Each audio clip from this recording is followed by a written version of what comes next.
It is the final week of 2023. The year is over, and before we kick off 2024 and look on to the future, it's important to look back at the year that was. One of my favorite parts about the end of the year is top 10 list, whether that's in music, movies, you name it. And one of my favorite creators on YouTube itself is a guy called Todd in the Shadows, who we don't know what he looks like, but he puts out a top 10 best songs and top 10 worst songs of that year each and every year. I look forward to it every time. It's one of my favorite videos to sit down and watch. But I realized in my excitement for his video coming out this year that we don't get that kind of thing in League of Legends. For the last 2 weeks of the month, Riot Games is on break, so we're not getting anything official from League of Legends themselves, but no creator also really kind of does an official list. So I figured, why not?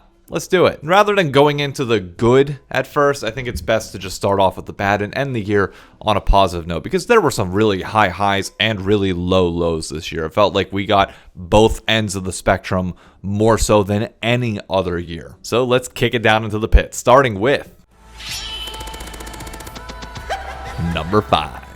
We are in a weird position where gaming is continuing to rise. It's becoming more and more popular. The media itself grows each and every day. Hell, I think there was actually an article that came out that said that the latest Spider-Man game was more expensive than the latest Spider-Man movie. So more money and resources are being put into these games as they're continuously seen as like the next big platform. Video games are now also becoming adaptations for movies as well, with The Last of Us. But there is a darker side to the gaming industry that is being hit harder right now than most, and that is what's known as the esports winner, or competitive gaming. Esports are still in their infancy. Yes, they've been around since the 2000s, and 20 years might seem like a lot to some people, but in the grand scheme of things, whenever golf has a championship that's 150 years old, yeah, no, we're a pebble in the sand. The unfortunate part of being a young industry is that we were bound to run into problems, and we are now seeing the full effects of that as esports winner takes its full effect, as the industry begins to shrink as venture capitalist money that was invested into teams pulls out because they're not seeing a return on their money. But it's also not just esports, it's tech as a whole. Some of the biggest companies in the world are seeing mass layoffs. Esports industry, that's NRG, and bigger publishers, that's like Epic Games. It's not a great time to try and work in certain sections of this industry. And it feels like despite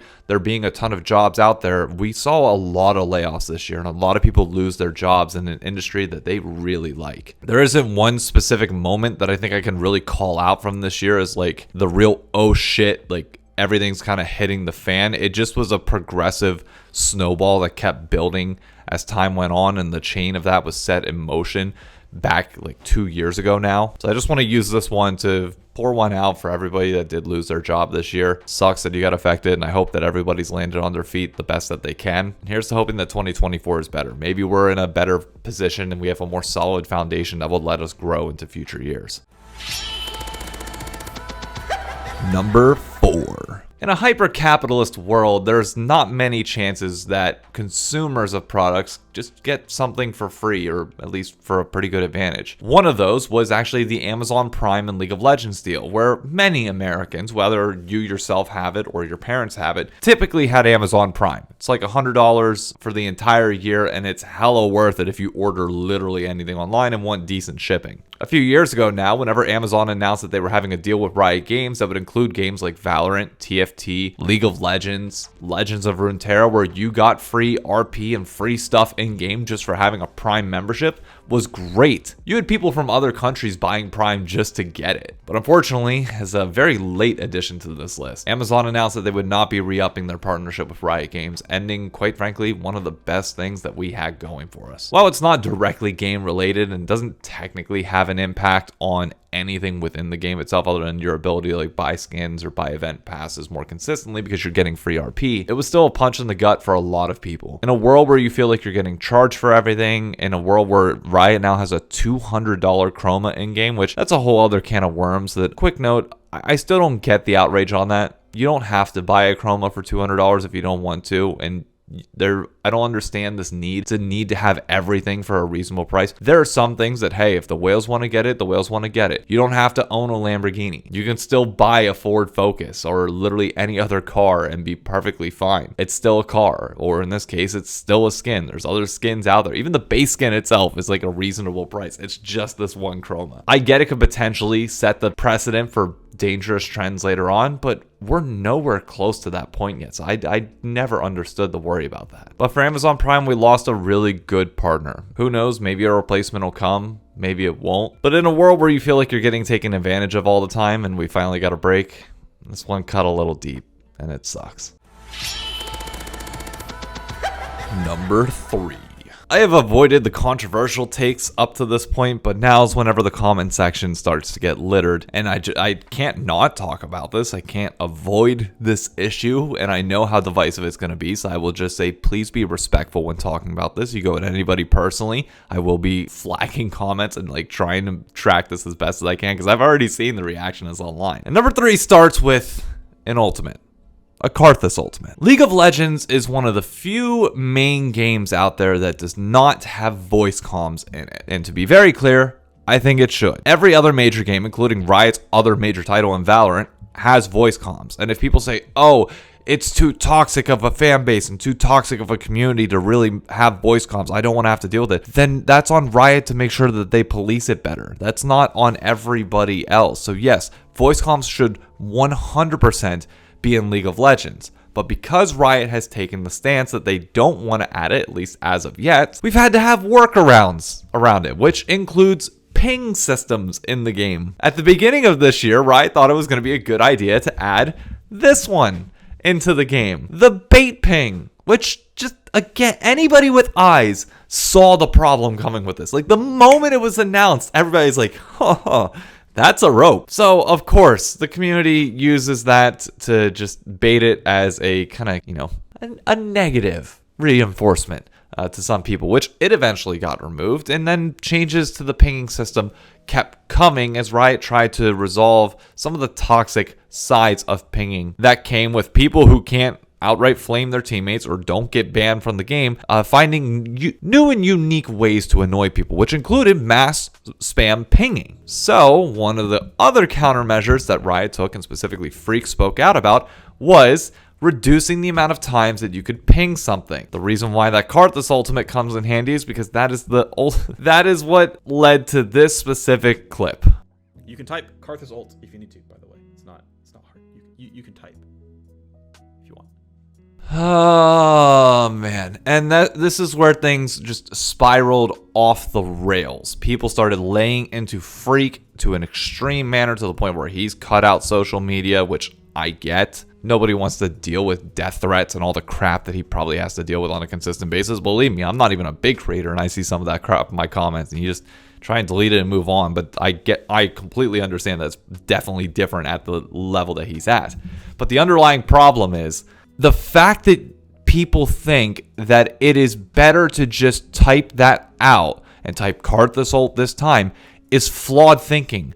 I want to be able to say it. Like, we're constantly putting like 20 billion band-aids over a problem that should be fixed with voice comms and better community control. For example, I was playing a game of Call of Duty the other day. Call of Duty, the Modern Warfare 2 lobbies speak for themselves. Modern Warfare 3 this year, the lobbies have been great.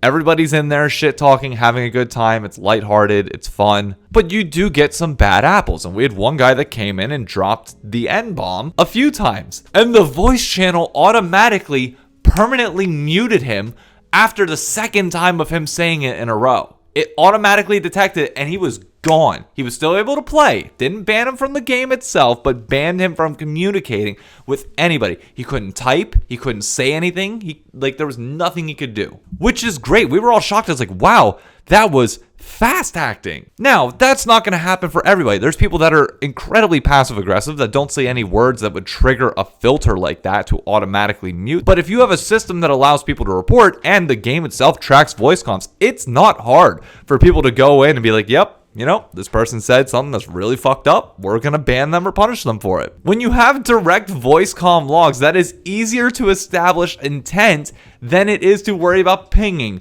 Or, I mean, typing out messages can be fairly clear and certain, but like, the reason why this is number 3 on the worst list is not only because of the way it's just trying to circumvent a problem that should be solved otherwise. It's just like, it's causing so much harmful dialogue within the community that could just be solved by putting voice comms in the game. It's that simple. But instead, we have this massive issue that will not go away.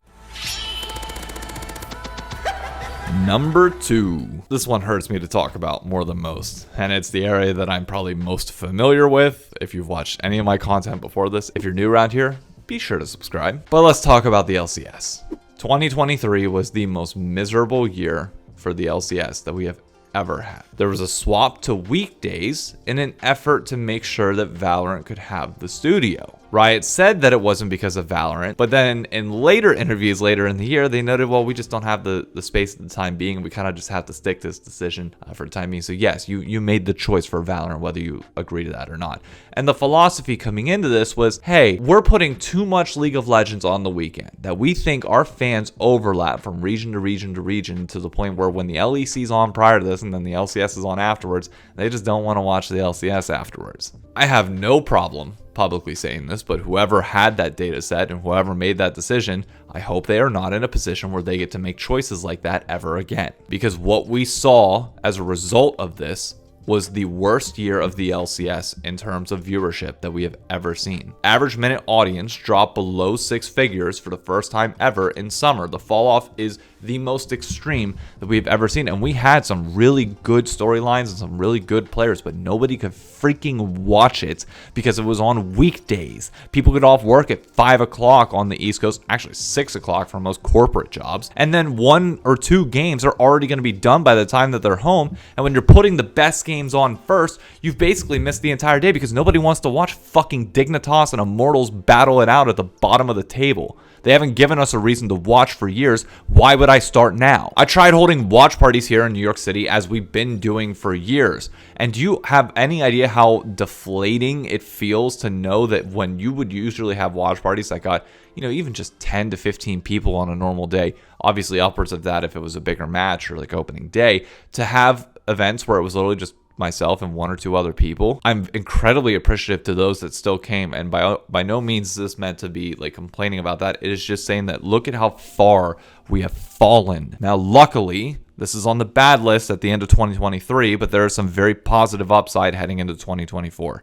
And I hope that with Mark Z as LCS commissioner, with us going back to weekends, we can begin to heal the wounds that we have just constantly put on ourselves the entire last 2 years. Stop worrying about the people that watch multiple regions. Focus on North American viewers and growing that audience, because they are the base that's going to grow this thing long term. It's not European viewers, because we are second to their interest. Dumbest fucking esports decision that's ever been made. And here we go. The last one. Number 1. The past few years of League of Legends have been a roller coaster. Communication with Riot Games has not always been a strong suit. It has kind of eroded as time has gone on. And it's important to note a historical event, which was back in 2021, Riot gave employees the chance to get out of Riot. They had a lot of people that, maybe they just wanted to work on new things, or they were there for a while that they just need to shake things up. You need to change up internal culture, which that's in and of itself its own question. But a lot of people took it, and a lot of people left Riot. And that has ripple effects for years to come, where stuff that was being worked on no longer has the manpower behind it. Teams that once had the manpower to do literally anything are now stalling. Projects get pushed to the wayside as they try and rebuild from the ground up. And we started to feel that in 2022, where by the end of the year, it's like, okay, we need a bigger shakeup to come to League of Legends. It feels like it's been a while since we've had like something truly significant. We got the reintroduction of like Chemtech Drakes and other small things like that, but like we didn't have anything substantial. So people had high hopes coming into 2023. And the biggest part of the year to kick everything off is always the cinematic. It's the start of the year. It sets the tone. Like, things are going to be great. We got another really good song that's going to be performed at the world's opening ceremony, and we're just hyped going into the rank climb. And then this happened. Once again, I stand at the brink of infinity. I think it's safe to say that this was the darkest day of League of Legends history. And I wasn't even around pre-2016, so I can't tell you like what else was happening as like small indie games developer Riot Games was continuing to grow it up. There might have been bigger issues that hurt the game, but like there was no moment in time in my memory where people completely lost faith in Riot Games. Like the day that cinematic dropped. It was a slap in the face to the community who had poured their heart and soul into this game for years and got that in return.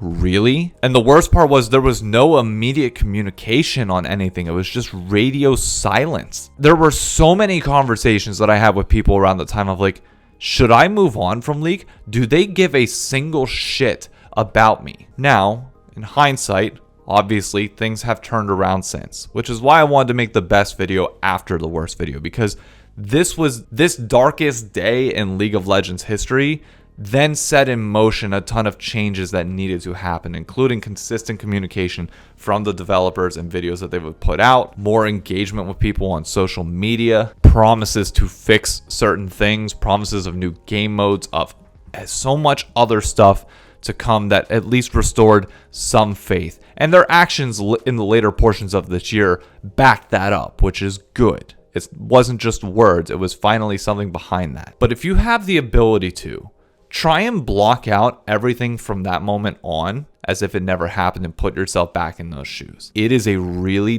dark feeling, knowing that the game that you love could potentially die off and just feeling that nobody gave a fuck about you. Obviously, that wasn't the case, and I've talked to many Rioters, mostly on the LCS side, but I've also seen the communications in public, and there's no denying that Riot does care, and this is a byproduct of those staff changes, of their teams kind of getting picked apart and other initiatives going to different places, but there's no denying the community got hit hard on that day. And we're recovering, which is good, but holy shit, let's hope it never, ever gets worse than that moment in League of Legends history for the foreseeable future. My name's David Shynock. Thank you for watching, and I'll catch you on the top 5 best moments of 2023 in just a few days. See you around.